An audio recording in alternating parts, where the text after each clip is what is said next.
memperkenalkan perihal negeri ini. Negeri yang menyimpan sejuta sejarah dan sejuta berkah.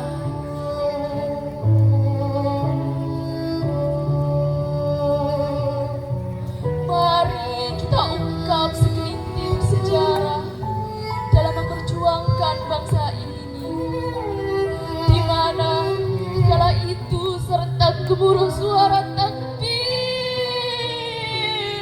bahaya.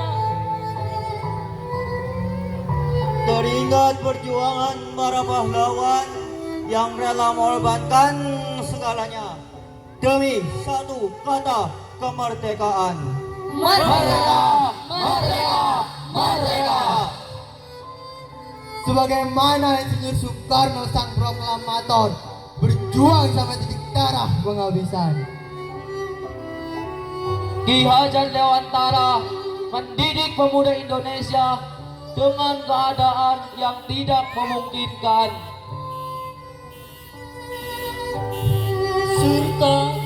serta perjuangan pahlawan Jenderal Sudirman dalam melawan penjajahan agresi militer Belanda. Wahai pemuda-pemudi tanah air, Negeri ini lahir di bawah tumpah darah para pahlawan. Mereka gugur sebagai syuhada dengan rahmat Allah Subhanahu wa Ta'ala. Akankah kita lupa dengan sejarah yang ada? Menutup mata, menutup telinga. Lalu, apalah artinya dekat darah para pahlawan? Negeri ini, tanah air ini, Republik ini negeri zamrud katulistiwa. Negeri yang ramah akan penduduknya, negeri yang hijau akan hutannya, negeri yang kaya akan alamnya, tanah yang subur dan permai dari ujung Sabang sampai ujung Merauke. Namun segala faktanya cuma katanya. 78 tahun sudah sang saka merah putih berkibar bergelora. Namun goresan pada penjajahan masih mencengkam kehidupan. Melihat korupsi nan riuh, merasa kesatuan dan luruh. Tapi titik ini semua telah berubah. Para pejabat seakan menutup mata mereka. Melihat kesengsaraan rakyatnya, kemiskinan merajalela. Tindakan kriminal di mana-mana. Padahal negeri ini sudah maju, sudah berkembang. Namun akhlak dan akal masih tertinggal jauh di sana. Hei, buka matamu lebih lebar. Jangan hanya mulut yang terbuka lebar. Lihatlah peradaban negeri kita ini. Benda kecil ini sudah menjadi racun, bahkan meracuni. Zaman di mana moral menjadi fata morgana, akhlakul karimah telah sirna. Ketika seorang ulama mengajarkan ajaran tauhid, ia menjadi tersangka. Ketika seorang kiai telah berdakwah cinta sampai gerak-geriknya. Ketika masjid dibakar, diruntuhkan tiang-tiangnya, mereka berkata, Allah paling cuma orang gila. Ketika tempat ibadah mereka diruntuhkan tiang-tiangnya, mereka berkata, tangkap, penjarakan, musnahkan. Ketika ayat suci kami yang nistakan, apa kata mereka? Itu tak perlu dimasalahkan.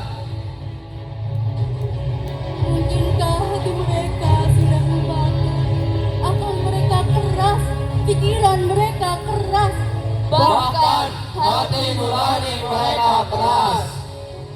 Mengabaikan nasihat-nasihat kiai dan ulama. Ataukah mereka saat itu masih kecil sehingga tak tahu menahu perjuangan kiai dan ulama, bahkan lupa atas jasa pengorbanan kiai dan santrinya.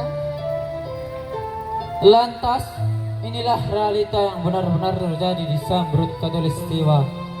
Memang jiwa dan jasad kita harus tetap ada di Ars. Ingatlah, hidup mati kita lillahi ta'ala. Wahai rakyat Indonesia, sadarlah, bertaubatlah, ketahuilah, yang di atas hanya Allah, yang di bawah hanya tanah. Kita tak perlu takut, tak perlu khawatir, melainkan murka Allah dan tak mengharapkan kepada selainnya. La haula wala quwwata illa billah. Saat kami dalam kegelapan, alhamdulillah ada pesantren bagi lentera penerang. Untung ada pesantren yang mengajarkan Islam hakiki. Denganmu kami tahu keberadaan Allah ilahi rabbi. Untung ada pesantren sehingga kami dapatkan ilmu mutiara dan gemilang. Wahai santri bina insan kami, Teruslah kibarkan panji demi kejayaan Islam di muka bumi ini. Meskipun 1000 halangan merintangi, walaupun tajam lidah pada mencaci, Teruslah engkau tegak berdiri, jangan pernah berhenti. lahirkan generasi-generasi Islami pemimpin negeri, karena kitalah penghuni surga Firdaus nanti. Dengan bismillah kami memulai. dengan subhanallah kami memuji, Dengan alhamdulillah kami bersyukur, dengan Allahu Akbar kami bangkit. Innama amruhu idza arada syai'a ayyaqula lahu kun fayakun. Fasubhanalladzi biyadihi malakutu kulli syai'in wa ilaihi turja'un.